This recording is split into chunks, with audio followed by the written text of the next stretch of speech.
Pada 10 Maret 1965, gedung McDonald di Singapura diledakkan oleh bom. Ledakan ini menewaskan 3 dan melukai kurang lebih 30 orang. Trauma serta kebingungan tersebar di seluruh Singapura. Dalang di balik ledakan ini adalah 2 marinir Indonesia.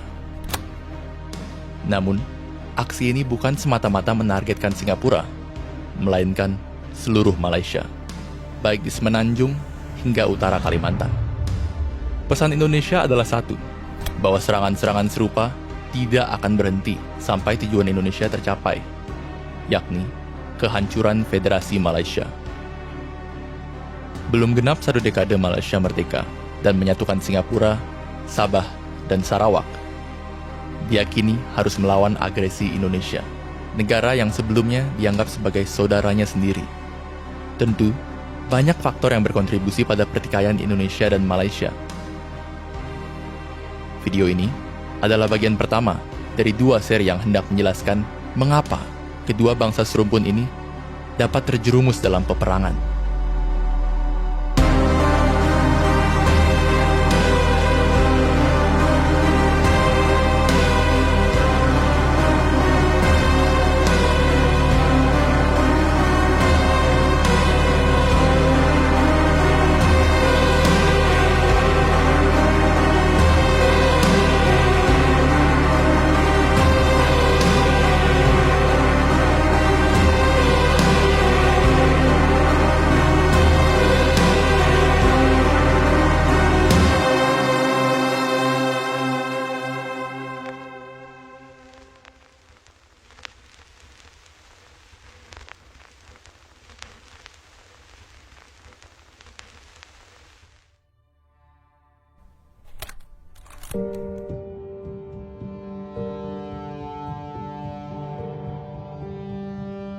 Sejak dahulu, Malaysia dan Indonesia memiliki hubungan yang erat selama masa kerajaan Sriwijaya dan Melaka.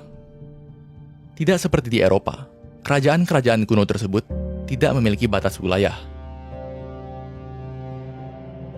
Kekuasaan seorang raja diukur dari banyaknya pengikut, bukan luas wilayahnya. Akibatnya, terdapat interaksi yang kuat melalui pernikahan, perdagangan, dan imigrasi antara Semenanjung Malaya dan Sumatera. Lalu, penjajahan pun datang, dan dengannya, konsep akan perbatasan.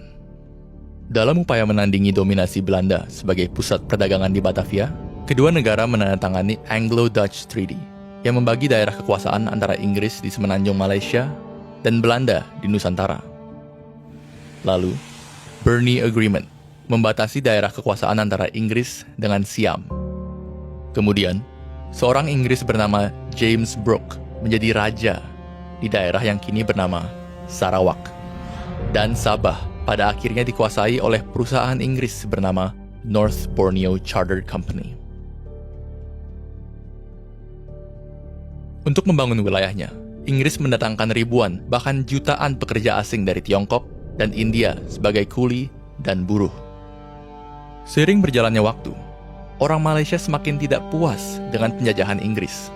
Pasalnya, kedatangan pekerja asing dalam jumlah besar ini semakin memojokkan bangsa Melayu yang masih dipaksa untuk bekerja di perkebunan. Alhasil, kekecewaan terhadap sistem penjajahan Barat bercampur dengan kecurigaan pada orang-orang pendatang. Mereka merasa bahwa pendatang lebih diuntungkan dalam penjajahan Inggris daripada orang asli Melayu.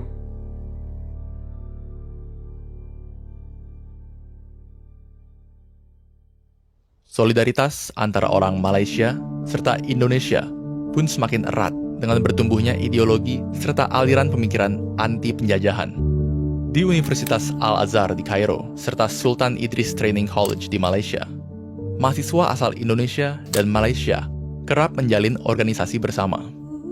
Beberapa bahkan mengagumi Soekarno dan berpartisipasi dalam revolusi Indonesia tahun 1945. Dari interaksi di universitas-universitas ini, ada pertukaran ide-ide yang menghendaki persatuan. Ada yang menghendaki persatuan atas dasar agama Islam, dan ada juga yang menggunakan sosialisme dan nasionalisme. Tokoh Malaysia seperti Ibrahim Yaakob, pendiri dari Kesatuan Muda Melayu, menginginkan tidak hanya kemerdekaan dari Inggris, namun juga menghendaki persatuan dengan Indonesia atas dasar nasionalisme serta kejayaan kerajaan kuno seperti Sriwijaya. Pada tanggal 12 Agustus 1945, Kekaisaran Jepang yang kala itu menjajah Indonesia dan Malaysia bahkan mempertemukan Ibrahim Yaakob dengan Soekarno.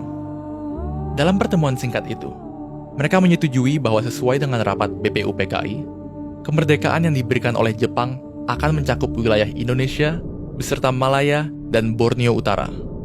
Tetapi, impian ini kandas. Jepang menyerah pada sekutu. Seketika, terjadi vakum kekuasaan dan kekacauan di Nusantara. Await the announcement from the President that the Japs have surrendered unconditionally. Specifies the unconditional surrender of Japan.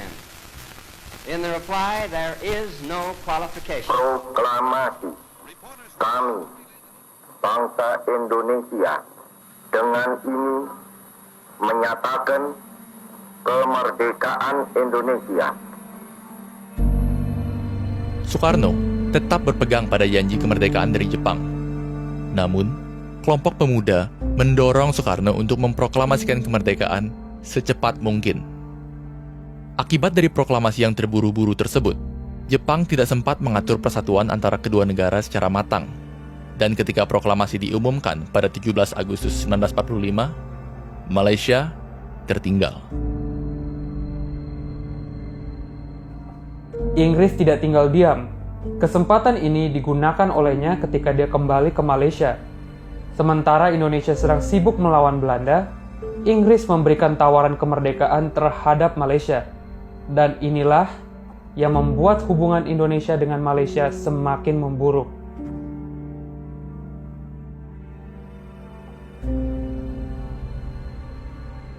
Pada tahun 1946, terjadi revolusi sosial di Sumatera. Kaum nasionalis serta komunis Indonesia menyerbu berbagai kesultanan di Sumatera Timur. Keluarga serta pendukung Kesultanan Langkat, Serdang, Asahan, dan Indragiri ditangkap bahkan dibunuh sebagai upaya untuk memberangus sisa-sisa feodalisme di Indonesia.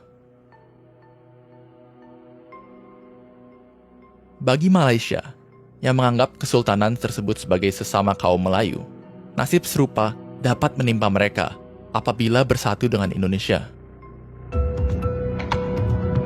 Malaysia yang anti-komunis percaya bahwa bersatu dengan Indonesia sama saja dengan menghancurkan budaya Melayu di Malaysia.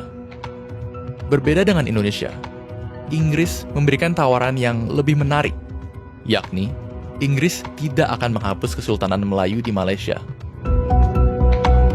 Home rule for Malaya is discussed in London between Federation leaders and the British government. Setelah berdebat panjang antara Inggris dan United Malay National Organization atau UMNO, kemerdekaan Malaysia disetujui pada tanggal 31 Agustus 1957 sebagai negara federal. For the celebrations marking the independence of the Federation of Malaya, which will spotlight Malaya as the world's newest independent country. Sir Donald McGillivray, last of the British High Commissioners, arrives at King's House to sign the new agreement. He is accompanied by His Highness Tuanku Abdul Rahman, the newly elected first paramount ruler. Ini tidak cukup bagi Tunku Abdul Rahman, Perdana Menteri Malaysia pertama. Pasalnya, ia ingin memastikan bahwa etnis Tionghoa dan India semakin menjadi minoritas di dalam Malaysia. Untuk mencapai hal tersebut, Tunku Abdul Rahman berupaya untuk menyatukan Singapura, Sarawak, dan Sabah. Dan dia harus berhati-hati.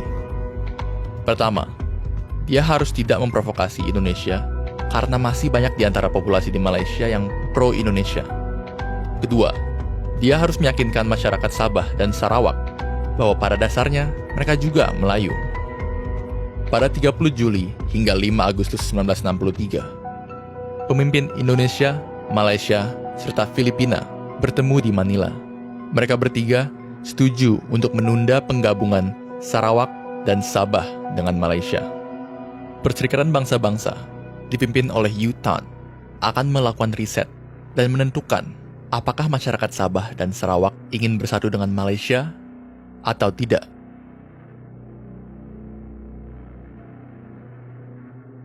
Indonesia, Malaysia, dan Filipina juga setuju untuk tidak melibatkan militer asing dalam proses ini. Dan dengan demikian, hal ini juga didukung oleh Amerika Serikat, Australia, dan Selandia Baru, namun tidak oleh Inggris. Inggris percaya bahwa hal ini hanyalah tipu daya Presiden Soekarno yang hendak menghalangi kepentingan Inggris di Asia Tenggara.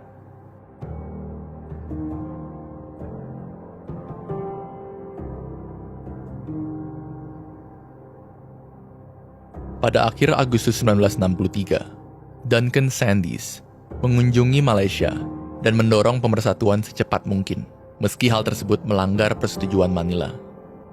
Bersama dengan Tunku Abdul Rahman, Malaysia dan Inggris mengumumkan bahwa pemersatuan Malaysia akan dilakukan pada 16 September 1963. Persidangan penting mengenai Malaysia diadakan di antara pemimpin-pemimpin Melaya dengan jemaah Menteri British.